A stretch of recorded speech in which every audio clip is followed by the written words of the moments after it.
जैसे ही लक्की आराम करने के लिए अपने कमरे की ओर बढ़ने लगा, तभी वसीम ने उसे बीच में रोक लिया और वहां खड़े एक वेटर को इशारा करके उसके कान में कुछ कहने लगा। अरे वसीम, देख यार, अब कोई फॉर्मेलिटी मत करना प्लीज आप। लक्की ने वसीम को प्यार से इनकार करते हुए कहा। नहीं सर, प्लीज सर, आप पहली मर्तबा हमारे होटल में आए हैं। अब ऐसे में आपको बिना खातिरदारी कैसे जाने दे सकता हूं मैं। ज्यादा देर नहीं लगेगी सर, मैं बहुत ज्यादा टाइम नहीं लूंगा आपका, बस 20 मिनट दे दीजिए अपना, वसीम ने कहा और लक्की के सामने हाथ बांधकर खड़ा हो गया। लक्की का मन तो कर रहा था कि वो वसीम को मना करके सीधा कोयल के पास चला जाए, लेकिन जिस उम्मीद और सम्मान भरी नजरों से वसीम लक्की को देख रहा था, उसके बाद लक्की का उससे नजर बचाना मुश्किल हो रहा था। ठीक है, अब बस थोड़ा सा जल्दी कर दीजिएगा प्लीज, लक्की ने कहा और वसीम उसे अपने साथ मैनेजर के केबिन में लगे सोफे पर ले गया। लक्की जैसे ही वहां बैठा, उसने देखा कि वसीम ने उसके लिए बहुत अच्छा खासा शरबत और नाश्ता मंगवा रखा था। काजू की मिठाई, नवरत्नी, चिड़ा खोया, समोसा और बाकी चीजों से लक्की के सामने रखी टेबल पूरी तरह से भर चुकी थी। लक्की ने उसमें से थोड़ा बहुत नाश्ता लिया और फिर अपने कमरे की ओर जाने लगा। सर बस 5 मिनट और, वसीम ने कहा और लक्की को रोक लिया। लक्की ने अपनी घड़ी देखी। इधर उधर की बातें करते हुए उसे वैसे भी आधे घंटे से ऊपर हो चुका था।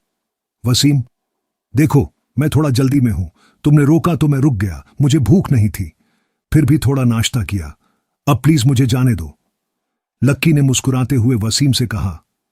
वसीम अब की बार मना नहीं कर पाया और लक्की को छोड़ने खुद बाहर आया। लक्की ने घड़ी देखी तो पता चला उसे 20 की जगह 40 मिनट हो चुके थे। उससे पहले ही वो 10 मिनट तक उस हॉल में इंतजार कर चुका था। अब लक्की को लग रहा था कि कोयल और प्रशांत के बीच जो कुछ होना था वो तो अब तक हो चुका होगा, इसलिए अब जल्दबाजी करने से कोई फायदा नहीं था। और वैसे भी कोयल कौन सा मेरे समझाने से समझ जाती, मुझे तो डाउट था जब तक मैं उसे असलियत नहीं बता देता तब तक शायद वो मेरी बात सुनना तो दूर मेरे सामने देखती भी नहीं, लक्की ने अपने आप को समझाते हुए कहा और अपना ही मन महसूस कर रह गया। वो फिर अपने कमरे में गया और बिस्तर पर चुपचाप आंख बंद करके लेट गया। दिन भर की थकान उसके बदन में चढ़ गई थी। काफी भारी बोझ उठाने के बाद और फिर इतना खेलकूद करने के बाद लक्की के लिए अब 1 मिनट भी खड़े रहना मुश्किल हो रहा था। वसीम ने जो उसे शरबत पिलाया था, उसे तो लक्की को ऐसा लग रहा था कि उसका बदन बिल्कुल हल्का हो गया था और वो किसी भी पल नींद की आगोश में आ जा सकता था। राधिका, लक्की ने सोने से पहले एक बार राधिका को याद किया और अचानक ही उसके होठों पर उसका नाम आ गया। वो देख पा रहा था कि उसकी सांवली सी शक्ल पर सूरज की किरणें पड़ रही थीं। उसकी आंखों में तालाब का पानी चमक रहा था और वो मुस्कुराते हुए लक्की से बात किए जा रही थी। उससे बात करते करते लक्की को कब झपकी आने का एहसास होने लगा, उसे पता ही नहीं चला, लेकिन उसकी किस्मत में इतनी आसानी से सोना कहां लिखा था। जैसे ही उसे नींद लगने वाली थी, उसने गलियारों में किसी तरह की आवाज सुनी। उसने सुना कि सबसे पहले तो किसी के कमरे का दरवाजा धम से बंद हुआ और फिर कोई तेज कदमों से गुस्से में गलियारे में चलने लगा। भाड़ में जाओ। इधर गलियारे में कोयल का पूरा बदन सिर्फ एक सफेद चादर से ढका हुआ था। उसके गोरे से कंधे और उसके गोरे से पैर उस चादर के बाहर थे। बाकी पूरे बदन पर चादर बिछी हुई थी। उसे ना जाने क्या हो गया था, लेकिन वो बिना चप्पल पहने ही कमरे से बाहर आ गई थी और उसके पीछे पीछे प्रशांत भागा भागा आ रहा था। कोयल, प्लीज चुपचाप अंदर चलो, देखो एक बार खुद को तुम किस हालत में बाहर आ गई हो।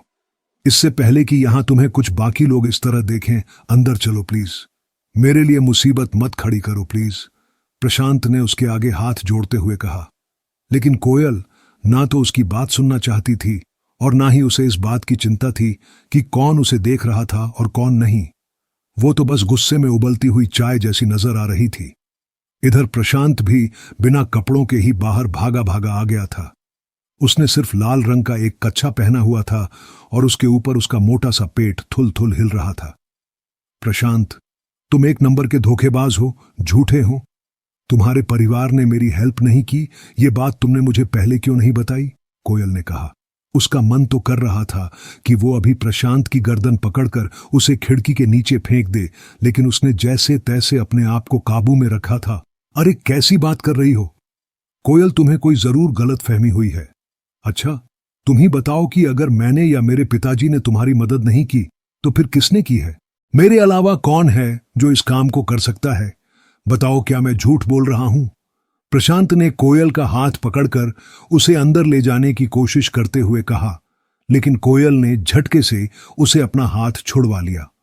गलियारे के बीच वो बीच खड़े होकर उन दोनों के बीच ये झगड़ा हो रहा था और लक्की को इसकी थोड़ी बहुत आवाज आ रही थी। ज्यादा बनने की कोशिश मत करो प्रशांत, कम से कम अब तो सच बोल दो। वैसे तुम अपने मुंह से एक्सेप्ट करो या ना करो, लेकिन मेरे सामने तो तुम्हारा सच आ ही गया है, कोयल ने बिफरते हुए कहा। प्रशांत के पसीने छूट गए थे। वो वैसे तो खुद ही कोयल को सब सच बता देना चाहता था, लेकिन उसे मालूम था कि सच बताते ही कोयल बिधक जाती और उससे नफरत करने लगती। ऐसे में प्रशांत पहले अपना उल्लू सीधा करना चाह रहा था, उसके बाद वो बेशक कोयल को सब सच बता देता। तुम क्यों मेरे ऊपर झूठा इल्जाम लगा रही हो? एक तो मैंने तुम्हारी मदद की और फिर तुम हो कि ऐसी बात कर रही हो। कौन है जो तुम्हें ये सब उल्टी सीधी बातें सिखा रहा है? कौन भर रहा है तुम्हारे कान? बताओ मुझे, प्रशांत ने पूछा और कोयल की ओर देखने लगा। कोयल को यकीन नहीं आ रहा था कि ये आदमी अभी भी सच सुनने को राजी नहीं था। उसने गहरी सांस ली और अपने बदन पर लिपटे चादर को ठीक करते हुए कहा, अभी ना, मेरे पापा का फोन आया था। मेरे पापा को क्रांति रायजादा बार बार फोन करके उन्हें ऑफिस बुला रहा है। सुबह हमने जो मोहित के साथ किया, शायद उसी की वजह से उन्हें बुलाया जा रहा है। अब इधर मैंने तो कह दिया कि मैं और प्रशांत एक साथ थे। मेरे पापा भी बहुत फ्री हो गए, लेकिन उनका फोन फिर से बजने लगा। उन्होंने सोचा कि मुझे डिस्टर्ब करने से अच्छा है कि वो खुद इस मैटर को सॉल्व कर लें, इसलिए वो सीधा तुम्हारे पापा से मिलने के लिए चले गए। पर तुम्हारे पापा ने खुद मेरे पापा से कहा कि ना तो उन्होंने उस दिन हमारी हेल्प की थी और ना ही वो आज इस मैटर में हमारी हेल्प कर पाएंगे। कोयल ने फूलती हुई सांस को थामने की कोशिश करते हुए कहा। फिर उसने एक बार और दम भरा और गुर्राते हुए बोली, और तुम यहां मुझसे हर रोज झूठ पे झूठ बोले जा रहे हो। यह सुनते ही प्रशांत को लगा कि उसके सारे किए कराए पर पानी फिर गया था। कहां तो इतनी मुश्किल से कोयल को मनाकर अपने साथ लेकर आया था। कोयल को अपने साथ लाने के चक्कर में उसे उसके दोस्तों का खर्चा भी झेलना पड़ा। उसने कमरे में जाते ही कोयल को रिझाना भी शुरू कर दिया था। शुरुआत में कोयल थोड़ा शर्मा रही थी, लेकिन बाद में उसकी भी शर्म खुल गई थी। और जैसे ही वो लोग आगे बढ़ने वाले थे कि तभी कोयल के पिता का फोन बज गया। सही वक्त पर उनका फोन बजा, वरना आज बहुत गड़बड़ हो जाती। बिना कपड़ों के जब कोयल ने अपने पिता का फोन उठाया और जब उसने उनकी पूरी बात सुनी तो कोयल का मन घिन्न से भर आया और वो गुस्से से प्रशांत को देखने लगी। इससे पहले कि वो कुछ समझ पाता, कोयल जिस हालत में थी उस हालत में ही प्रशांत को गालियां देते हुए कमरे से बाहर आ गई। क्या कहा तुम्हारे पापा मेरे पापा से मिलने के लिए गए हुए थे? प्रशांत ने गधों जैसा सवाल किया। कोयल ने उसे पूरी कहानी पहले ही सुना दी थी, लेकिन उसे कोयल की बात पर शायद विश्वास ही नहीं हो रहा था।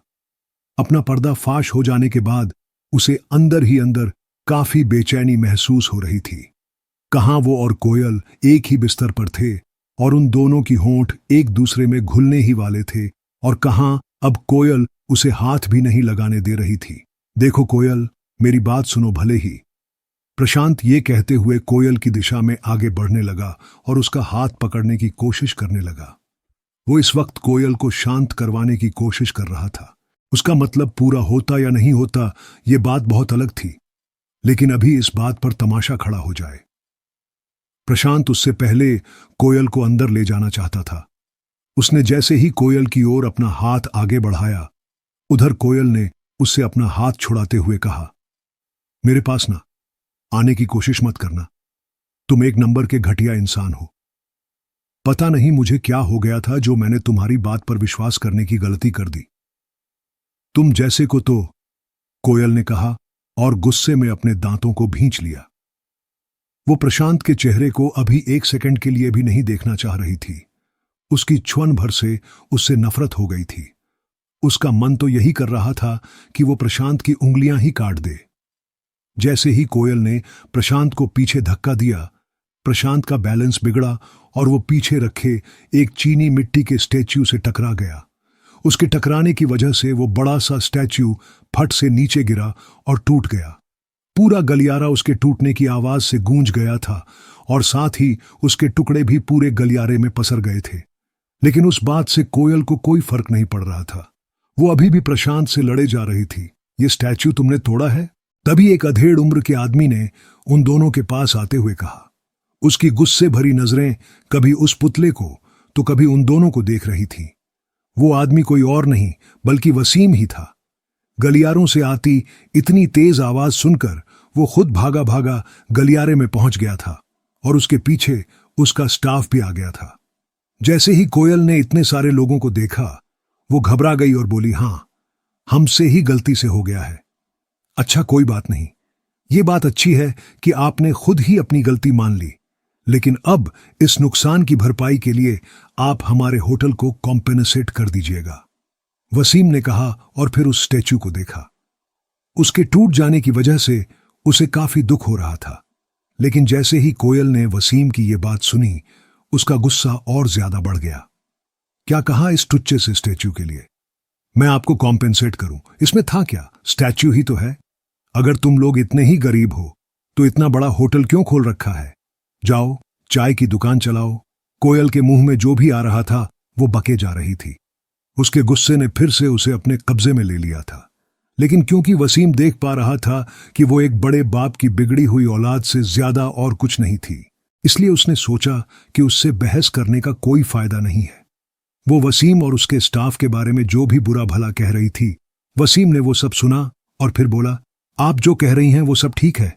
हम लोग आपके जीतने अमीर नहीं हैं, मेहनत करते हैं, खुद कमाते हैं और खुद खाते हैं। और आपने जो स्टैच्यू तोड़ा है ना, ये कोई टुच्चा स्टैच्यू नहीं है जो गली बाजारों में बिकता हो। इसे जर्मनी के मशहूर स्कल्पचर अर्नेस्ट बेलरेक ने बनाया है। इसकी कीमत 30 लाख रुपए है, वसीम ने कहा और कोयल की ओर देखने लगा। क्या 30 लाख रुपए? कोयल ने कहा और वसीम की ओर फटी हुई नजरों से देखने लगी। उसे ऐसा लग रहा था कि वो अभी तक तो सोई हुई थी, लेकिन किसी ने अचानक उसके मुंह पर पानी डालकर उसे जगा दिया था, जिससे स्टैच्यू की कीमत 30 लाख रुपए थी। वो कभी अपने सपने में भी नहीं सोच सकती थी। वसीम भी उसके आगे और कोई बात नहीं कहना चाह रहा था और उसने सीधा एक वेटर को इशारा किया।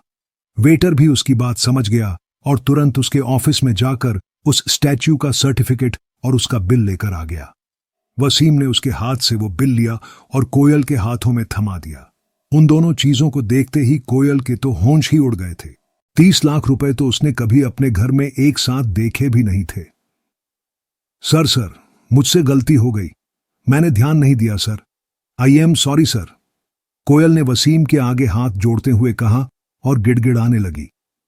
अभी तक जो वसीम के सामने तनकर खड़ी थी, अब वो अचानक किसी सांप की केंचुअली की तरह उसके पैरों में जा गिरी थी। उसका बदन थर थर कांप रहा था।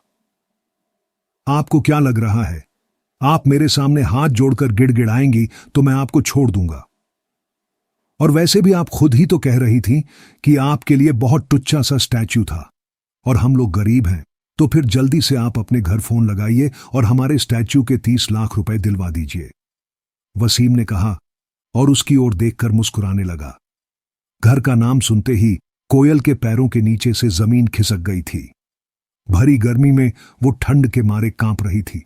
अब आगे क्या होने वाला था? क्या कोयल इस मुसीबत से निकल पाती? अगर उसके घर पर यह सब पता चलता तो उसके ऊपर क्या पहाड़ टूटने वाला था? क्या लक्की फिर से कोयल को बचाने वाला था?